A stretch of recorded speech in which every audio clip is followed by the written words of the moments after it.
Bonjour et bienvenue sur Mediateur.tv. Bonjour Monsieur Bruno Barlier. Vous, Bonjour. vous êtes le président de Clim Propre. Alors Clim Propre, c'est quoi comme société? Quelle est votre activité? Alors, Clean est une société qui est spécialisée dans tout ce qui est entretien et dépannage de climatisation et pompes à chaleur, uniquement de la maintenance. On fait partie des très peu de sociétés à ne faire que de la maintenance et ne pas souhaiter faire de l'installation également. Voilà. Donc, on est vraiment spécialisé dans tout ce qui est entretien, nettoyage, dépannage de climatisation et également pompe à chaleur, puisque c'est le même principe qu'une climatisation. Je rappelle que vous avez signé une convention pour nommer un médiateur de la consommation, puisque la loi, depuis le 1er janvier 2016, demande à ce que toutes les entreprises qui vendent des biens ou des services à des particuliers signent ce type de convention, c'est-à-dire qu'ils nomment un médiateur de la consommation qui a été référencé par la CECMC. Alors, vous pouvez peut-être nous en dire un peu plus sur la variété de vos produits. Vous l'avez un peu esquissé, mais peut-être que vous pouvez rentrer dans un détail, par exemple d'intervention, de ce que vous faites au quotidien. Alors, ce qu'on fait au quotidien, donc notre rôle principal, ça va être de l'entretien et de la prévention. Donc, nettoyer, entretenir tout ce qui est climatisation, pompe à chaleur, pour le particulier, également le professionnel. Et dans certains cas, quand les machines sont à ce moment-là en panne ou ne fonctionnent pas bien, à ce moment-là, on a notre deuxième casquette et on va venir dépanner, réparer les installations. Voilà essentiellement ce que l'on fait. Il y a un marché de la climatisation et de la pompe à chaleur qui est très important. Et aujourd'hui, malheureusement, ces machines ne sont pas assez entretenues et vérifiées, malgré que la loi, depuis pas mal de temps, a tendance à imposer et des contrôles d'étanchéité, mais également maintenant, depuis le mois d'août de cette année, des entretiens. Mais malheureusement, beaucoup de machines ne sont pas assez entretenues. Et on estime qu'à peu près aujourd'hui, 90% des machines sur le parc en France ne sont pas ou mal entretenues. Donc ça fait un champ d'action qui est très important. Alors, vous parlez de ce champ d'action, et il y a deux événements. En fait, il y a cette loi qui demande à ce que ce soit mieux entretenu, déjà entretenu tout court. Et puis, il y a peut-être aussi ce qu'on perçoit du dérèglement climatique, en tout cas une impression que les températures augmentent, qui doit aussi surreprésenter la demande de climatisation pour les périodes un peu chaudes. Alors tout à fait, en fait, aujourd'hui, on va dire qu'on va être aidé par la loi qui va imposer maintenant des contrôles d'étanchéité et qui va imposer des entretiens. Mais c'est vrai qu'aujourd'hui, je pense que les gens ont pris conscience l'intérêt et l'importance d'avoir des machines qui fonctionnent de façon efficace pour éviter des surconsommations. Ça peut aller jusqu'à 40% de surconsommation, une machine qui est vraiment encrassée, et ça peut aller jusqu'à des pannes de machines quand on a des échangeurs, quand on a des éléments qui sont totalement saturés de poussière, ben on se retrouve avec des machines qui n'arrivent plus à fonctionner, qui peuvent aller jusqu'à la panne. Donc, c'est vrai que les gens commencent à prendre conscience de l'importance de l'entretien. Et également, phénomène nouveau là, depuis un an, avec la Covid, les gens se posent la question en se disant, voilà, est-ce que ma climatisation peut venir diffuser, transporter le virus? Et donc, on voit de plus en plus de personnes se retourner vers nous qui n'avaient jamais fait d'entretien et qui nous demandent des désinfections, des nettoyages plus poussés, voilà, sur ce problème-là. Il y a des dispositifs complémentaires dans les climatisations qui seraient de l'ordre de la désinfection de l'air recyclé, ou pas du tout encore? Alors non, aujourd'hui, alors, on peut avoir, là, il commence à sortir des produits là, depuis très peu de temps avec des systèmes vraiment de filtration et de désinfection. Mais sinon, aujourd'hui, les systèmes qu'on a dans 99% du temps n'a pas de système particulier et toute la partie filtre, puisque les systèmes ont généralement des filtres qui vont venir protéger les machines, sont des filtres qui sont plutôt basiques et qui vont empêcher plutôt les poussières de venir se déposer.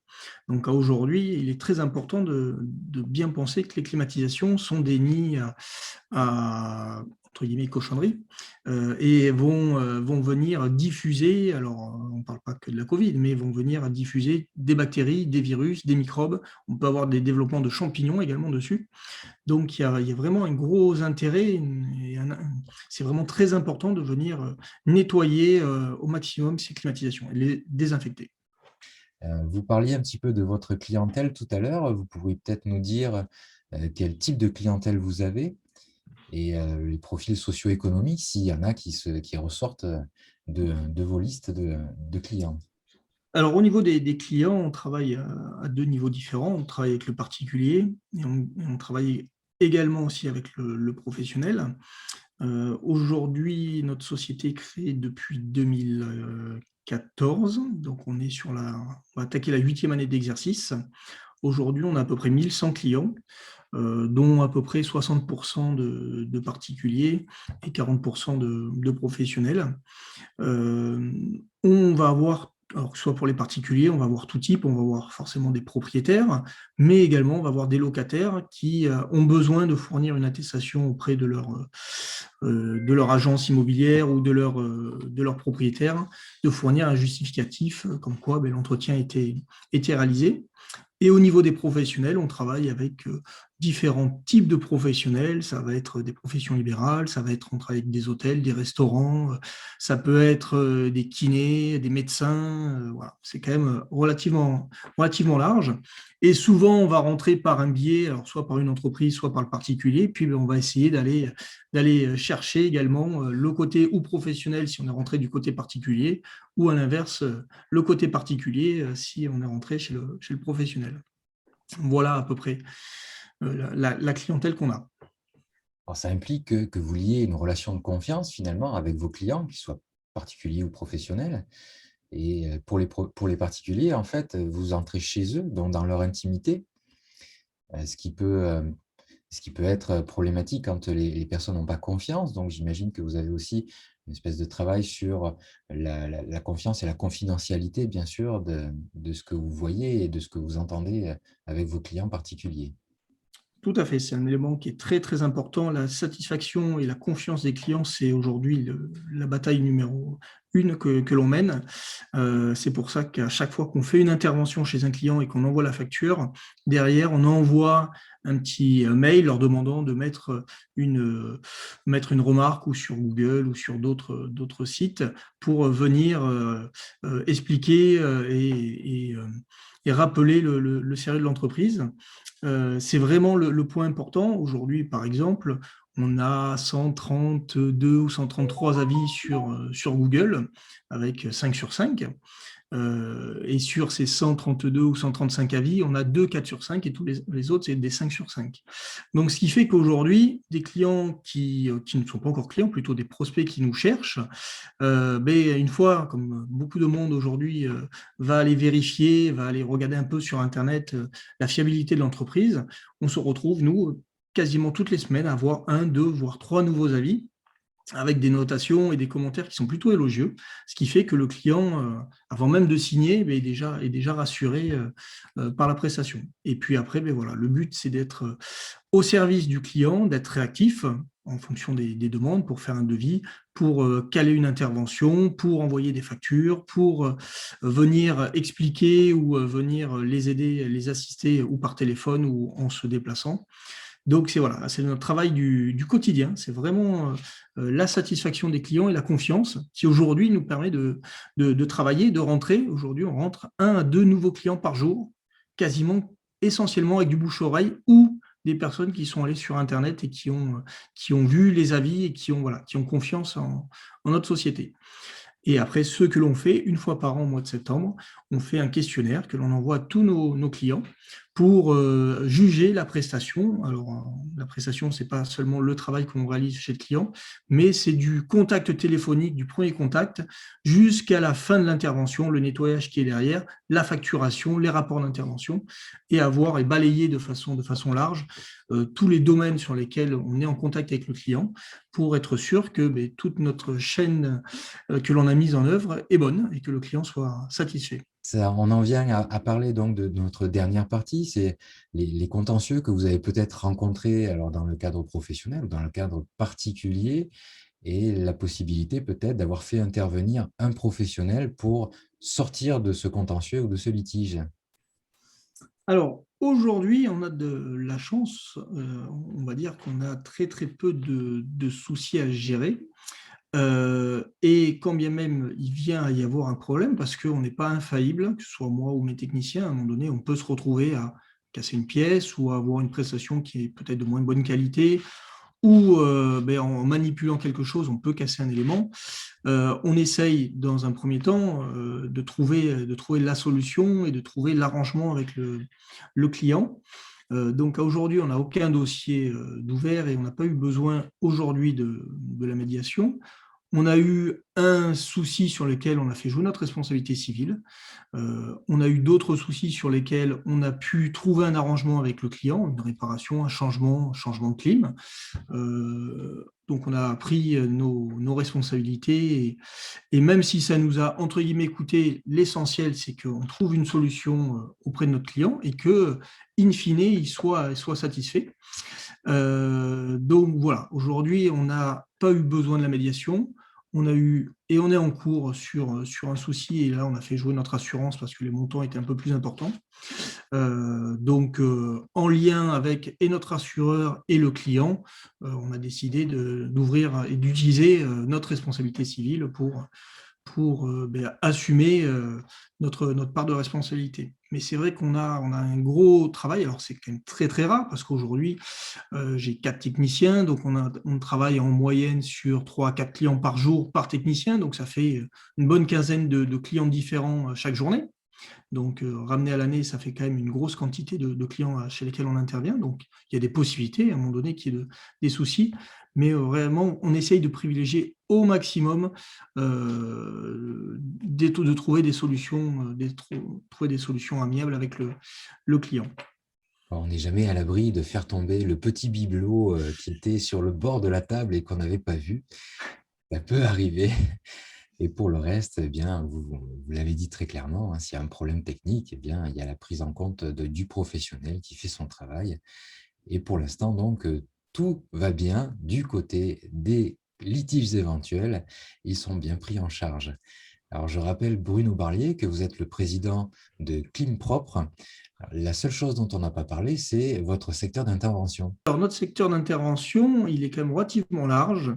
On va on va du côté de Perpignan, en sachant que nous, on est basé plutôt du côté de Nîmes. Et de l'autre côté, on va du côté d'Aubagne.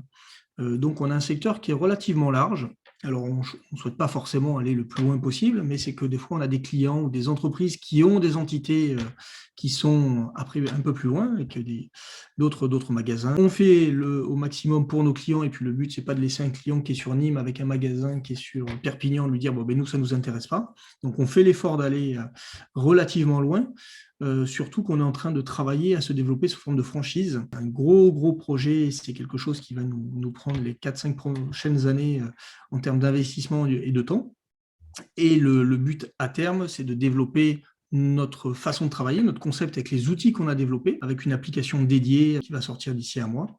Le but à terme, c'est d'avoir un réseau de franchisés et de pouvoir rayonner dans un premier temps, toute la partie région, et puis au-delà. Je vous remercie pour ces perspectives de création, de développement de votre activité et de l'avoir partagé avec nous aujourd'hui. Si vous aviez un mot ou quelque chose à dire à nos spectateurs, ce serait... 2 choses. La première, c'est, on n'en a pas parlé, mais c'est vrai que la médiation, je suis arrivé un petit peu tard dessus. On a signé un partenariat il y a quelques mois, un peu plus, mais c'est assez tardif par rapport à la création d'entreprise, donc on n'était pas dans les règles, pour une raison simple, c'est qu'on n'en avait pas forcément entendu parler, on n'était pas allé chercher l'information, il n'y avait pas cette connaissance-là, et c'est justement le fait de travailler sur notre réseau de franchise et de trouver des systèmes pour euh, parvenir à mettre en place des garde-fous au cas où on ait des soucis avec des clients, qu'on a découvert cette obligation de médiation. Donc c'est vrai qu'il est important de rappeler aux clients et aux professionnels qu'il y a une obligation. Et on était nombreux, et on est nombreux malheureusement à ne pas forcément le savoir. Alors maintenant, moi, je suis rentré dans les clous, mais c'est vrai que pendant un paquet d'années, je ne l'étais pas. Donc ça, c'est vraiment, vraiment important d'aller faire la démarche. L'autre élément, ce sera plutôt pour les clients ou futurs clients, en disant qu'il est vraiment, vraiment, vraiment important de faire l'entretien de ces appareils, que c'est une climatisation, une pompe à chaleur, c'est comme une voiture. Si on veut aller loin et que ça fonctionne, il faut les faire entretenir. Et notre grosse bataille, quasiment au quotidien, c'est d'aller voir les clients, d'aller voir les personnes qui ont ces machines-là et de leur dire, il faut faire l'entretien. Et c'est vrai qu'on se bat un petit peu avec des installateurs qui, eux, leur but, c'est de vendre, c'est de pas forcément dire que derrière, il y a des coûts d'entretien, parce qu'un entretien, ça a un coût, c'est pas énorme, mais ramener chaque année, eh bien, au bout de 10 ans, ben, ça fait une certaine somme. Et les installateurs ont tendance à omettre d'en parler, voire même le disent, il y a juste à nettoyer les filtres, vous inquiétez pas, il n'y a rien à faire, pas la peine de faire venir un professionnel. Donc voilà, pensez à faire entretenir vos machines et pour l'air que vous respirez et pour les consommations et également pour les durées de vie des machines. Merci beaucoup, Monsieur Barlier. Et si vous souhaitez voir l'intégralité des interviews, vous pouvez vous abonner à mediateur.tv. Merci et au revoir. Merci beaucoup. Au revoir.